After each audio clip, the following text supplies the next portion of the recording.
Sualımız belədir ki, doktor, mədənin atrofiyası təhlükəlidirmi?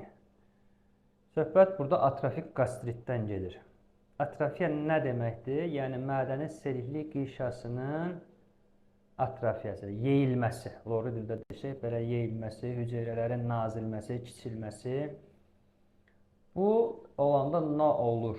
Bu olanda mədədə həm sekresiya zəifləyir, mədə turşuluğunun ifrazı zəifləyir. Həm mədədən bəzi dərmanlar var ki, xüsusən B12 vitamininin sorulmasını tənzim edən bir faktor var, mədədə sintez olunur. Onun təsirindən B12 defisitli anemiya yaranır və statistika göstərir ki, atrofik qastritlərin əksəriyyətdə Helicobacter pylori pozitiv olur. Mütləq onu araşdırıb, ona uyğun müalicə lazımdır. Və kanserə keçmə riskindən qorxuruq da biz, belə deyək. Kanserə keçmə riski başqa normal insanlara baxanda nisbətən yüksəkdir.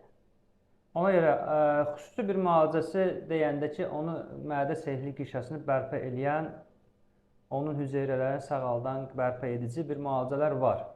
O müalicələri eləmək lazımdır. Amma ara sıra yoxlanmaları məsləhətdir.